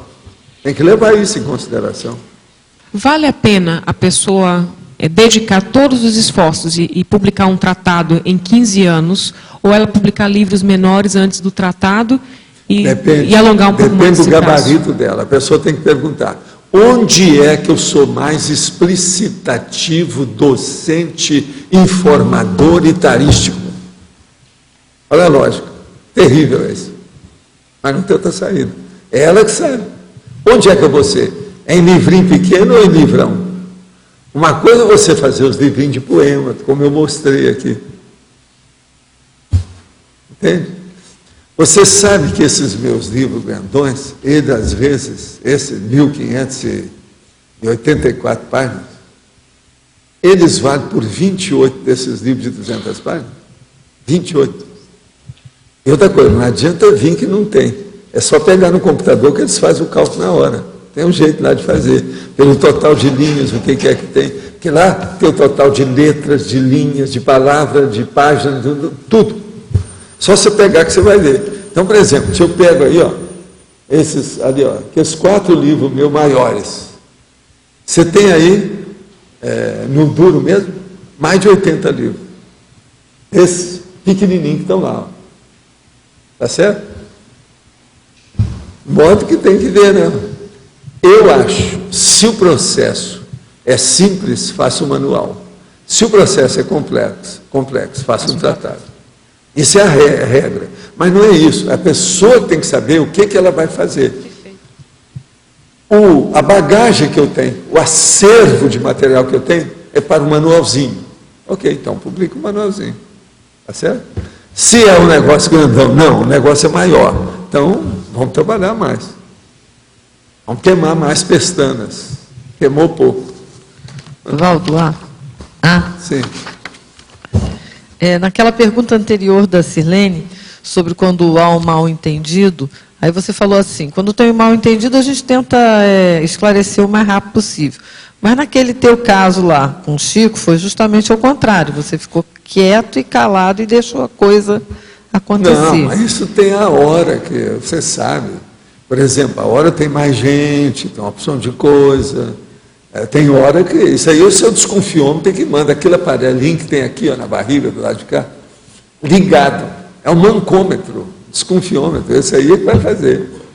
Agora, o que eu estou falando é o seguinte, a hora que você está decidindo uma coisa, está só você e a pessoa. É um negócio, isso não pode acabar daquele jeito. É igual esse negócio das reuniões, a pessoa faz reuniões lá com 3 ou 4 e o negócio não decide. Reunião tem que decidir, mano. Não pode acabar assim sem nada. Ali tem que ter um celular para falar, já vai tomar a providência a partir da reunião. Agora esse negócio adiou, está faltando alguém, faltou alguém, corta fora, põe outro no lugar. Reunião tem que ser tudo bonitinho, certinho. Agora, brasileiro, se deixar, arranja um jeitinho, vai dar desculpa de trânsito. E você sabe, aqui em Foz não pode ter essa desculpa, né? Não dá, né? 8 minutos você está na cidade, 8 minutos você está no outro país. Como é que fica? Não dá. De modo que tem que resolver o processo em cima do lance, deixar disso. As grandes reuniões corretas são acariações. Ponha isso na sua cabeça. Olha o meu dedo do seu nariz. Você é o homem que pensa muito lá, etc. Tal. Então pensa nisso. Ô, Cris, o que você acha dessa... Esse é o meu princípio que eu tenho isso há muitos anos. As grandes reuniões de grande importância, de grande relevância, são acariações. Tem que resolver na hora, não pode deixar para depois. Senão fica a jurisprudência do Brasil, que enrola com a barriga. Quem são os maiores barrigudos do Brasil? A turma da jurisprudência, que empurra tudo com a barriga. Demora demais tudo aqui. Tem que parar com isso. Não dá. Agora, a polícia, de vez em quando, entra nessa. Demora muito a resolver o processo, um crime, um negócio. Aquilo vai enrolando, tudo para tapear. Divida a jurisprudência. A jurisprudência, né? Agora, existe outro nome, a jurisprudência. Quer dizer, um negócio podre. Jurisprudência. Ela permite muda. Vocês viram o que eu falei aí, né? Permite uma consulta, professor? Uma consulta? Sim.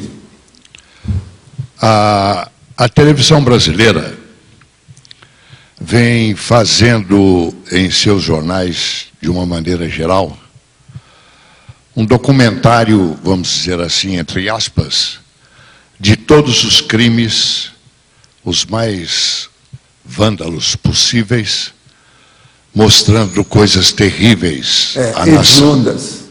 Hediondos. E então eu tenho pensado e quero lhe consultar agora nesse momento, aproveitando a minha estada aqui em Foz do Iguaçu e conhecendo esse trabalho magnífico que o senhor vem fazendo há mais de 200 anos. Menos, não é? Porque todos nós temos, sem dúvida alguma, penso eu, um pouco de narcisismo. Então, a pessoa, o político sai na página política. O social sai na coluna social. E o criminoso sai na página dos crimes.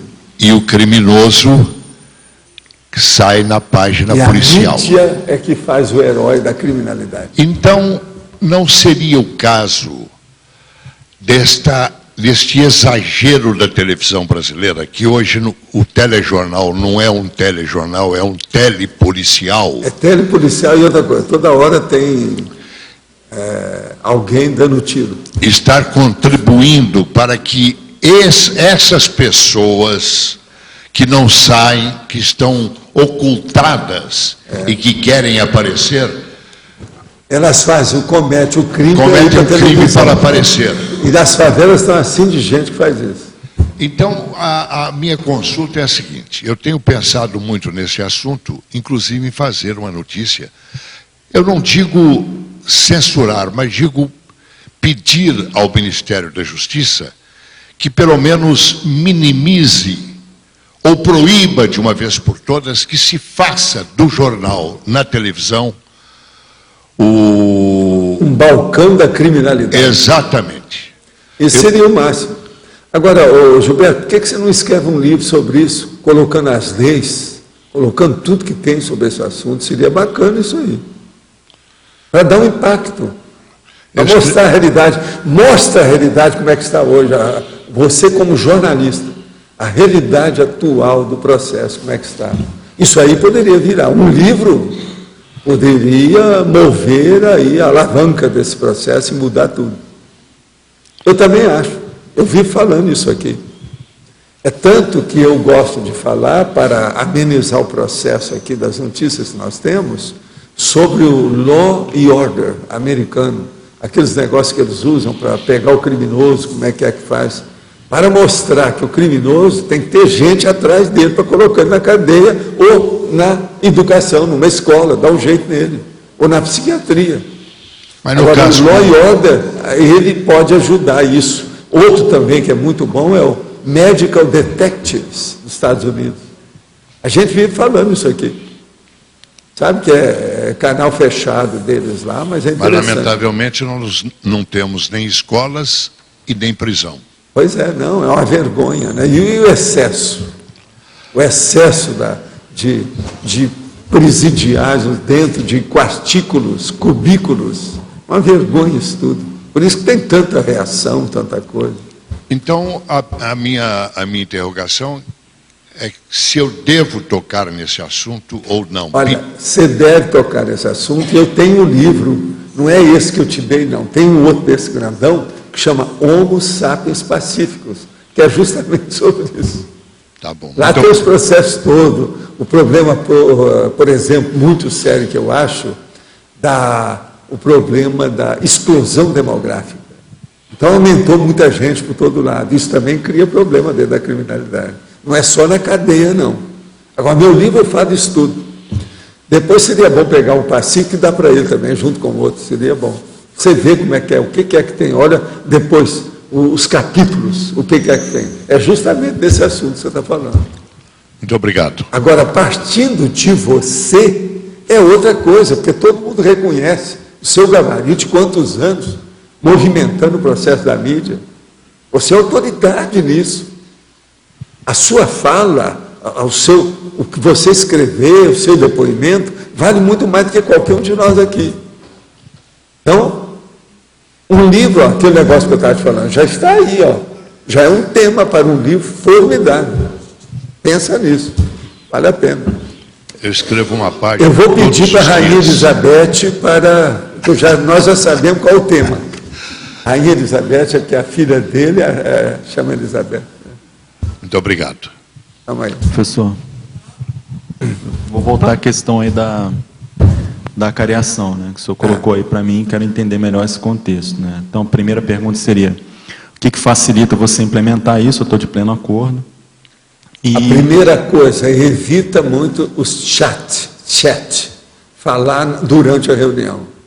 Reunião tem que ser feita com o povo presente. Esse negócio de fazer não dá certo. Corta. A distância. Ok. Olha isso. Então a cariação é feita, as pessoas tudo ali, o que interessa, aquilo que não deu certo, discute, vamos debater. É o processo do debate, é o que nós fazemos aqui. Você já notou que a gente debate, de vez em quando o negócio fica um pouco acalorado, esquenta o ambiente. Mas veja, nunca ninguém deu tapa em ninguém aqui. Uhum. Todo mundo sai no fim e às vezes lá fora ainda tem doce, conforme o dia. De modo que é isso que tem que ser feito. Agora, não pode deixar de haver o debate. Tá, e essa recomendação, o senhor percebeu algum contexto que está mais premente dessa condição? Tomar providência na hora, não deixar para amanhã. Se deixar, brasileiro, ele tem a reunionite. Ele vai empurrando com a barriga aquilo. Você está entendendo? Adia, sine die. O negócio vai indo, é a postergação. Isso é a síndrome da postergação, está errado isso aí. Isso é doença. Tem que acabar com isso. Agora, aqui, às vezes, ainda tem algumas reuniões assim. Estou querendo entender se isso é uma recomendação mais no sentido, lógico que sempre eu estou incluído, mas pessoal, ou se foi no sentido mais o trabalho aqui da Não, o trabalho para todo mundo, isso aí é generalizado, isso é para todo mundo, é muito importante. Tá? Okay. Agora, a minha energia pessoal não é muito positiva. Já consegui eliminar alguns hábitos negativos e criar novos mais saudáveis. Quanto ao estado vibracional, fiz várias tentativas, mas ainda não consegui dominá-lo. Apesar disso, ainda observo que várias pessoas que ficam próximas a mim bocejam muito ou sentem algum desconforto. Isso me incomoda muito. Recentemente, uma sensitiva me indicou utilizar uma pedra chamada turmalina negra, quer dizer, um talismão, né? Fiz experiência e realmente houve melhora perceptível. Porém, em seus livros você considera isso muleta e não elimina a origem do problema, de modo algum, isso é tapiação. Essa carga negativa tem origem no soma ou na consciência? Ou ainda, tem origem na consciência e se reflete no soma? Tem origem na sua vontade, na sua intenção. E as energias, então, bloqueiam os dois hemisférios cerebrais em você. Então, você fica com isso bloqueado por energias gravitantes. Isso aí atrai os assediadores e piora. E o povo que é sensível sente a presença disso. Pergunto isso porque gostaria de entender como uma pedra aparentemente consegue resolver o meu problema e eu não consigo. Tem alguma sugestão? A pedra não vai resolver coisa nenhuma. Ela pode pegar as energias suas, que vocês estão pensando, é um processo de sugestão, mas não vai resolver nada. O problema é a sua vontade, a sua intenção. Mude a coisa por aí, senão não vai. A primeira coisa, estado vibracional para você. Estude o problema, que isso aí resolve. Estado vibracional é a chave mestra, que abre todas as portas, e pode melhorar muita coisa. Outra, por que não é aconselhável exteriorizar energia todos os dias no mesmo horário para quem não é tenepsista?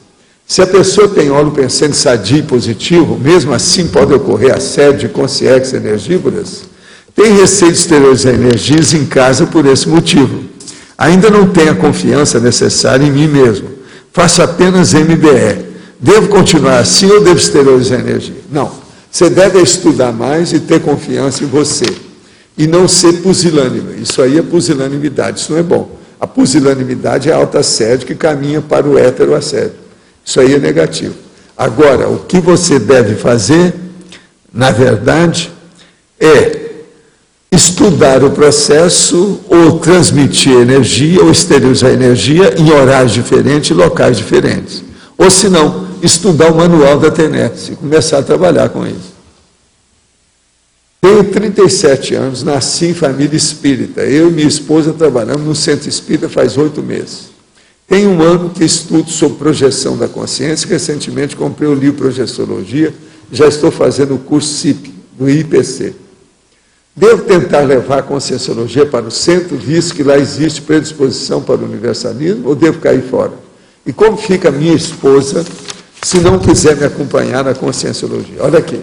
O melhor é você cair fora. A gente não deve ficar com um pé num barco e o outro pé no outro barco. Aí os dois barcos afundam e você também. Há um naufrágio geral da situação. Agora, o melhor é cair fora mesmo. Agora, a sua esposa, se ela quiser, ela continua, você separa, explica a coisa para ela, tudo que se passa. Enfim, procura primeiro estudar o negócio com ela. Entra em contato, afinal de contas. Maridinho e a esposinha é o processo de conversar, né? O diálogo é para essas horas. Já li o manual da TENEPS, só que faço as práticas energéticas diariamente no mesmo horário. Qual a diferença para a TENEPS? Sim, é enorme. Lê o manual que você vai ver. Como faz para começar a TENEPS? Será que eu já fazia TENEPS sem saber que era TENEPS? Não. Se você soubesse, os amparadores já teriam mudado a sua cabeça. Você não estaria fazendo essas perguntas. Agora, o caso todo é o seguinte. Nessa questão sua, por que é difícil fazer em horários no mesmo dia, no mesmo dias diferentes, mas no mesmo horário e no mesmo local? Porque o dia que você parar de dar as energias, as consciências energívoras, aquelas que têm fome e sede de energia, elas vão atrás de você, porque você não deu energia para elas. Então o negócio fica sério, porque você está sem blindagem energética. Em processo de parapsiquismo, de energia, de assistência, só depobanca quem tem competência. De modo que vamos trabalhar. Esse é o caminho. Ontem você disse que demorou 3 dias para se recuperar da doação de ectoplasma para o tratamento de uma patologia do sistema nervoso central. Quais as técnicas, manobras e pensamentos para melhorar a capacidade de se recuperar de uma doação intensa de energia e otimizar a assistência? O caso tudo é o seguinte: tenha confiança no que você faz. Mas agora, procure entrar em contato com o seu amparador. Esse amparador pode dar a indicação do que você deve mudar, de que modo que vai fazer, como é isso. Nada do que eu faço é só eu. Eu pertenço a uma equipe. Eu sou a mini peça dessa equipe, a peça menor. Mas eu sempre escuto uma equipe e trabalho em conjunto. Pensa bem, você com tudo que você faz, na sua condição de médica, com os bombeiros, etc., e tudo mais que você faz, pensa que tem gente que está ajudando você, tem gente que está ajudando os bombeiros, tem gente que está ajudando a instituição. Entre em contato com esse povo. No livro Homo Sapiens Urbanizado, na página 111, aborda os 18 princípios sustentadores dos trabalhos do holociclo. Poderia explicar o 5º princípio, dicionários? Quem lê dicionário aprende a ordenar a autopensalidade? Qual a melhor forma para ler dicionário? Não, o problema não é só isso, não é só ler, não. É o processo da lexicologia. A pena que a sua chefa não está aí hoje. Mas o problema todo é o seguinte, deixa eu explicar. Quando a pessoa vai ao holociclo, uma das primeiras coisas que ela tem que fazer é fazer o fichamento dos livros. No fichamento, a primeira coisa que a pessoa olha é a ortografia ou a caligrafia da pessoa. Então, por exemplo, às vezes a caligrafia é tão ruim que a pessoa escreve, depois ela não sabe o que ela escreveu. Então, isso tudo tem que melhorar, porque está faltando o quê? Organização, disciplina da pessoa, tem que dar um jeito. Agora, depois disso, então, da caligrafia, vai ter um manual de como fazer o fichamento. Esse fichamento, às vezes, a pessoa tem que ter uma paciência enorme. Então, por exemplo, eu te dou um dicionário dessa grossura e você vai, dos trabalhos que tem lá é esse, você vai contar quantas entradas, quantos verbetes tem esse dicionário. Você, às vezes, vai olhar, às vezes o dicionário está falando quanto, mas às vezes não fala. Você tem que saber direitinho. Outra hora ele está falando, mas não corresponde à realidade. Então, para fazer a bibliografia, a gente tem que contar tudo e saber que livro que você está mexendo, qual dicionário que é esse, como é que é isso. Agora, quando a pessoa começa a passar esse pente fino, a pentear tudo com pente fino, desde a caligrafia dela, aquilo que ela vai consultar no dicionário, ela começa a se organizar, ela começa a ter método, aquilo se estende para o resto das pesquisas dela, aquilo que ela estuda, aquilo que ela pesquisa, e as coisas começam a melhorar. Então, o dicionário, ele é um primeiro passo intelectual para a pessoa melhorar o processo da organização. Logo em seguida, ela vai melhorar os dicionários cerebrais. Ela vai começar a ver que ela tem dicionário na cabeça. E não deve ser só um mini vocabulário pequenininho. O ideal é ter um dicionário, ela saber muita coisa, conhecer o significado de milhares de palavras. Esse aqui é o caminho. Agora, os dicionários cerebrais que ela vai ter, tem o sinonímico de sinônimos, o antonímico de antônimos, tem o de ideias afins, que é o analógico, e tem também um que é muito sério, que é o poliglótico, de diversos idiomas, que é o estrangeirismo, etc. Tal. Então, pense nisso, que o processo do holociclo é para ajudar as pessoas a ordenar a pensionização e caminhar para uma tecnologia e para a tecnologia melhor do ponto de vista da mental somática. Outro, sobre o quarto budista, não posso falar mais nada quanto às recins do filho, sem correr no estupro evolutivo. Seria maravilhoso se o senhor indicasse um hóspede gabaritado para provocar essa virada de mesa. essa mãe aqui ficaria grata. Eu não sei quem é que vai dar, eu não estou sabendo quem é, né? Mas o problema é o seguinte, é arranjar alguém que seja bom, né? Ir lá e começar a mexer, dar um banho de loja nesse congá budista. Estou trabalhando atualmente em 2 frentes cognográficas. Primeiro, o 3º livro da trilogia, Síndrome, o Ego-Karma, Autocura, Grupo Karma, enfocando a polikarmalidade, cujo título é Interassistencialidade, Dinâmica da Espiral Evolutiva. 2, livro independente, Labilidade para a Psique Criativa, uma teoria conscienciológica da criatividade. Na sua opinião, devo publicar o da trilogia primeiro ou posso entregar os 2 simultaneamente? Isso é a Malu Balona que está perguntando. Eu acho o seguinte, seria bom você publicar tudo para uma pessoa seguir o seu pensamento. Agora, outra coisa, esses livros não seria o caso de fazer um só, não? Eu não sei, né? Tem que pensar isso aí, como é que é. Agora, o que eu vejo é o seguinte, eu estou achando os títulos muito grandes, parece ser aqueles livros antigos do século XVII, século XVIII, está muito grandão.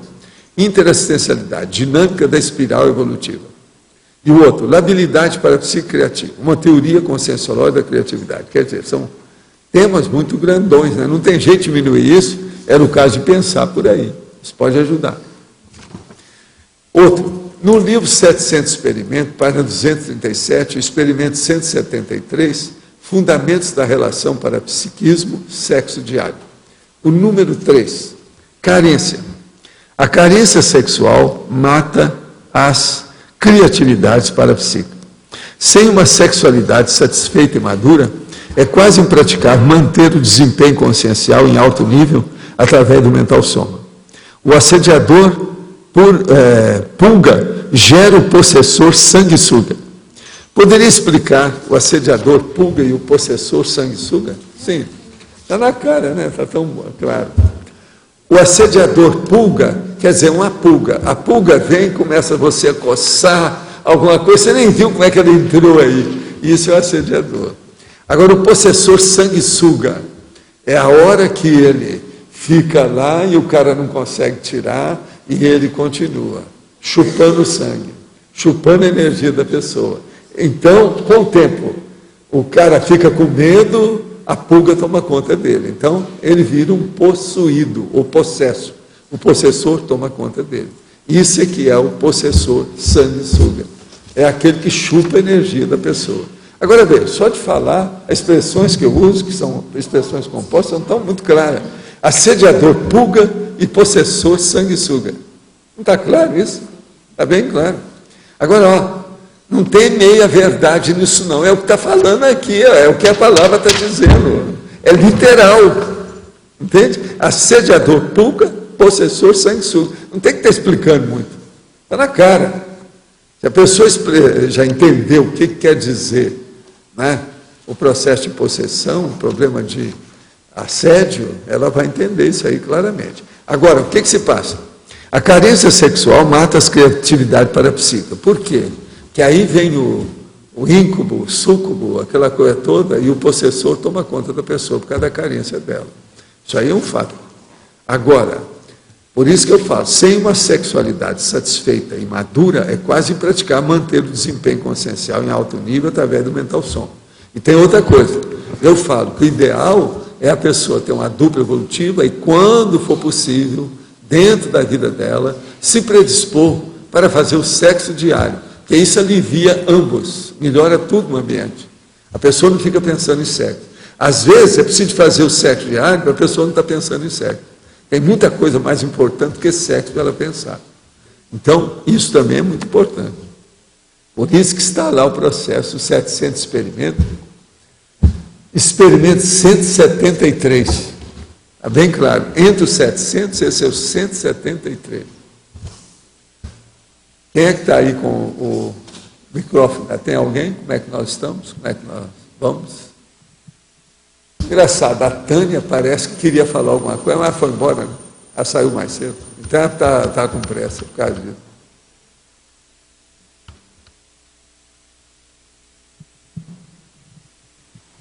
No teu curso, Valdo, Você falou que os depressivos, as pessoas com depressão, sempre chegam até você. Qual é o histórico associado a isso? Não do que chegou, o histórico seu, por quê? O processo de depressão, porque eu geralmente tenho uma imagem que o povo não vai achar que eu estou deprimido nunca. Nunca me viram chorar, não vê nada. Então, eu falo assim, não, então, esse cara deve ser bom para a gente conversar, porque ele não está reclamando de nada, ele parece estar feliz consigo mesmo. Você já me viu com depressão? Alguém que me conhece aí há 20 anos, já me viu com depressão um dia? Nem quando eu estou resfriado, que é raro, né? Atualmente é raro. Entende? Mas quando as pessoas vão chegando, às vezes elas nem sabem, nem eles conhecem. chegam, você está entendendo? Aquilo que é da gente vem para a gente. Se eu estou mais ou menos equilibrado disso, eu posso ajudar essas pessoas. Então o povo aparece, os amparadores trazem. Eu entendi, mas há algum histórico seu em outras vidas passadas, de alguma coisa que fez com que isso viesse? O histórico chama-se Zéfiro. O Zéfiro é disso. Zéfiro é uma brisa para ver se melhora a respiração da pessoa. É o caminho. Porque novos ares. Isso, mas e antes de Zéfiro? Antes de Zéfiro, eu estudo, sai na diurese holobiográfica, não tem tanto valor mais. Hoje o meu processo é estudar Ofiex, Semconsciex, Teleguiado, Evoluciólogo. Esse é que é o caminho. Se chega com muito trabalho que eu tenho pela frente aí. Porque se chega com sim, então consegue ser muito mais e tudo nesse padrão. É lógico. Mas veja, eu sou uma pessoa que sou mini peça. O Max Mecanismo é que ordena isso, que deixa o povo entrar. Agora, todo mundo chegou perto de mim, eu quero acolher com calma, porque eu sei que foi o Max Mecanismo que deixou chegar.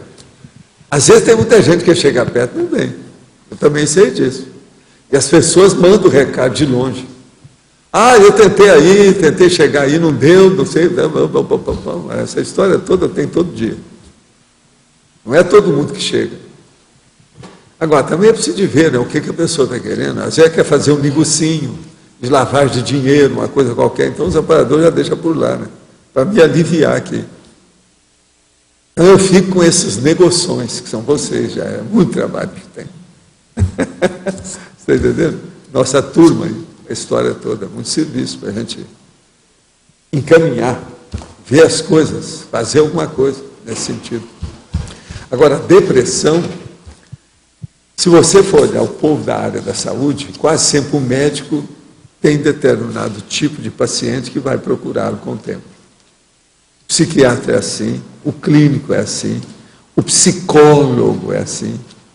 Mesmo quando eu, por exemplo, quando eu fazia os processos da clínica geral, tinha determinado tipo de paciente que todo dia aparecia lá para mim. Quais eram? Você tem uma ideia? Os desenganados. Eles já tinham passado todo lado. Então era um tal de ter estropiado, gente que chegava às vezes de ambulância, de maca. Quando chegava lá pelas tantas, eu tive que cortar isso depois de um certo tempo. Falei assim, fica tudo lá, que eu vou lá e falo com a pessoa. Mas era um problema a hora de sair, que às vezes tinha aquele monte de gente, todo mundo querendo sair, falar e tal. Era um senhor problema. Então eu tinha que arranjar um horário diferente, uma porção de coisa e tal. Às vezes visitava, eu ia lá para ver o paciente, em vez dele chegar para falar comigo. Era a saída. E outra coisa, esses desenganados é que davam mais tilt. Todo dia tinha coisa. Eram os desenganados. Agora, coisas bravas que mexiam com a pessoa, aí não, às vezes não era desenganado. É o caso da menina que estava grávida do pai, e que a mãe veio para matar todo mundo. Então era um problema também. Com o revólver municiado, cheio de bala na mão, assim. E outra coisa, ela segurando, eu lembro como se fosse hoje. A segurança, esse negócio, a pessoa quando está segurando um revólver e ele está tremendo, é um perigo. Você está entendendo? Qualquer coisa, ela aperta o gatilho até sem ver. E outra coisa, assim para você, não é fácil. Tudo isso eu vi. Então vamos estudar, tá certo? Os nossos comerciais, por favor. Obrigado. As pontuações de hoje: 52 assinaturas de presença, 18 perguntas presenciais, 20 perguntas online, 19 votos presenciais e 12 votos online. Hoje temos os recados da Neida sobre o CIP do IPC e o João Paulo sobre o curso Definição da Especialidade. Boa tarde a todos. O IPC, Instituto Internacional de Projeciologia e Conscienciologia, convida todos os interessados em aprender mais a respeito das neurociências, conscienciologia e projeciologia, a se aprofundar mais nos temas, a participar do próximo CIP, que inicia dia 11 deste mês, de julho, né, aos sábados, que será das 8 às 11h30 da manhã. Inicia dia 31 e encerra dia 2 de outubro. E os preços são promocionais. Os interessados podem dirigir-se à própria sede do IPC ou então pelos telefones 3028-0282, 2102-1448. O código de área é 45. Ou ainda pelo site www.iipc.org. Estão todos convidados. Boa tarde.